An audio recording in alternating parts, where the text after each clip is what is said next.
भाद्रपद मास के कृष्ण पक्ष की अष्टमी तिथि को श्री कृष्ण जन्माष्टमी के रूप में मनाया जाता है।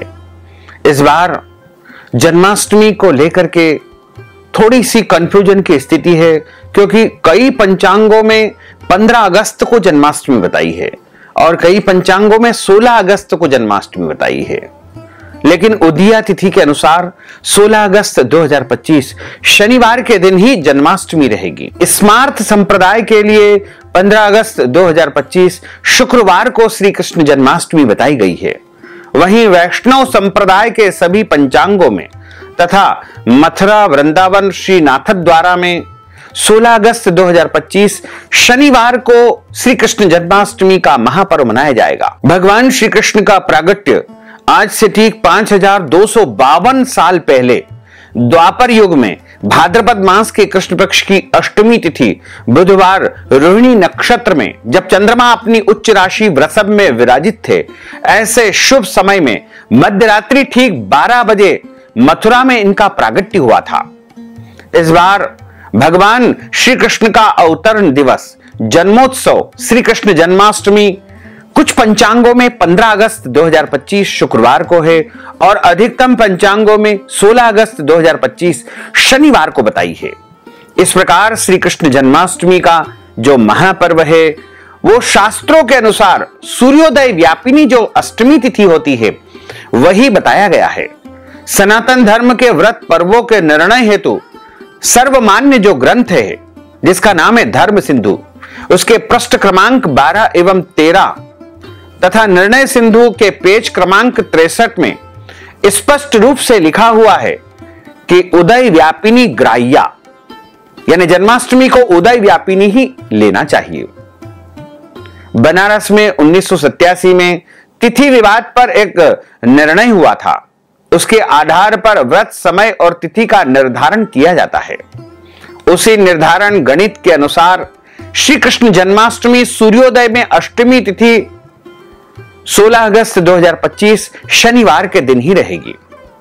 अष्टमी तिथि का जो प्रारंभ है वो 15 और 16 अगस्त 2025 की मध्य रात्रि 11:50 से हो जाएगा एवं 16 अगस्त की रात को 9:35 पर अष्टमी तिथि समाप्त हो जाएगी। 16 अगस्त 2025 को अष्टमी तिथि सूर्योदय के समय रहने से संपूर्ण दिन रात अष्टमी उसी दिन मानी जाएगी। जन्माष्टमी अर्थात भगवान श्री कृष्ण का जन्मोत्सव प्रागट्योत्सव अवतरण दिवस इस बार 16 अगस्त 2025 को ही मनाया जाएगा।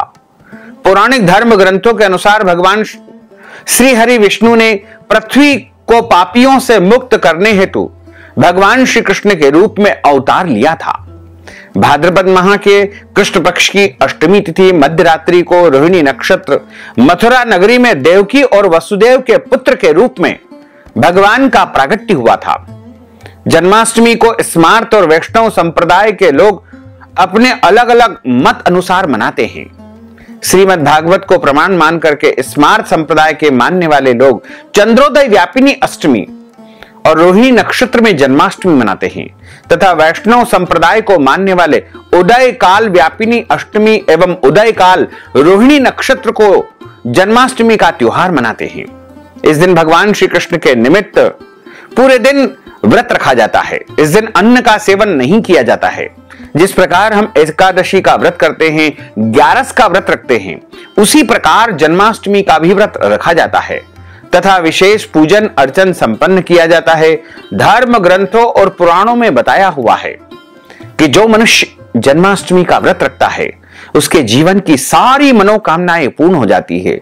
संतान की प्राप्ति होती है, धर्म की प्राप्ति होती है, अर्थ की प्राप्ति होती है और अंत समय में वैकुंठ लोक की मोक्ष पद की उसे प्राप्ति होती है तथा वह मनुष्य मोह माया के जाल से मुक्त हो जाता है।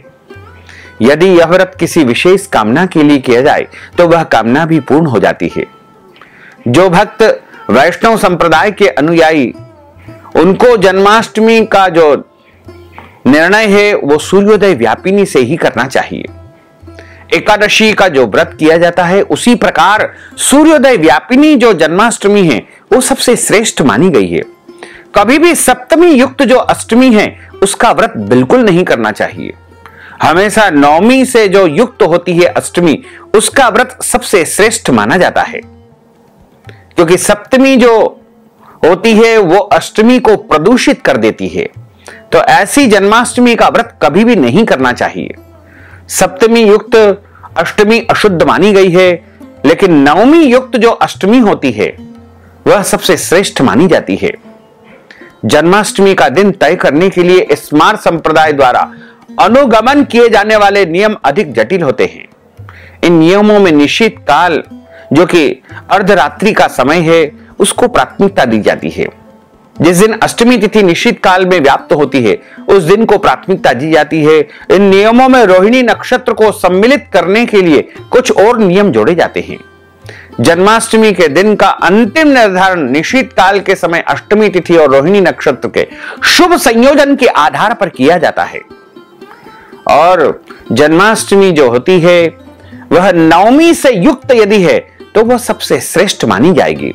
इसलिए आप सभी भक्तजन, माताएं, बहनें हमारे मत को यदि मानते हैं तो आप 16 अगस्त 2025 शनिवार के दिन ही जन्माष्टमी का महापर्व मनाएं और इसी दिन व्रत रखें तथा अगले दिन सूर्योदय से लेकर के 2 घंटे की अवधि के बीच में आपको व्रत खोलना चाहिए, यानी व्रत का पारणा कर लेना चाहिए। व्रत का पारणा 17 अगस्त 2025 रविवार के दिन सुबह आपको करना है। जन्माष्टमी के दिन अन्न का सेवन नहीं किया जाता है। रात्रि ठीक 12 बजे यानी 16 और 17 अगस्त की मध्य रात्रि ठीक 12 बजे भगवान कृष्ण को पंचामृत से अभिषेक करके पूजन करके खीरा ककड़ी में गर्भ का भाव लेकर के स्थापित किया जाता है। उसके बाद 12 बजे उनका प्रागट्य होगा, फिर श्रृंगार करके उनकी आरती की जाएगी। इस प्रकार आप जन्माष्टमी का महापर्व मनाएंगे तो भगवान कृष्ण कन्हैया की, गोपाल कृष्ण की भरपूर कृपा आपके ऊपर सदैव बनी रहेगी। तो भक्तजनों, माताओं, बहनों, यदि आप जन्माष्टमी के निमित्त हमारे माध्यम से कोई भी पूजा पाठ अर्चना करवाना चाहते हैं या गोपाल सहस्त्रनाम का पाठ करवाना चाहते हैं या संतान गोपाल मंत्र का जाप पुत्र प्राप्ति हेतु करवाना चाहते हैं तो इस हेतु आप हमसे संपर्क करें। आपके नाम गोत्र से हम अनुष्ठान अवश्य ही संपन्न करेंगे। आप सभी से अनुरोध है कि हमारे इस ज्ञानवर्धक वीडियो को अधिक से अधिक लोगों को शेयर करिएगा, लाइक करिएगा, कमेंट करिएगा और यदि अभी तक आपने सब्सक्राइब नहीं किया है तो अभी और इसी समय सब्सक्राइब कर लीजिए ताकि इसी प्रकार की ज्ञानवर्धक वीडियो आपको सबसे पहले प्राप्त हो सके। आपको और आपके पूरे परिवार को सादर जय श्री कृष्ण, सादर धन्यवाद।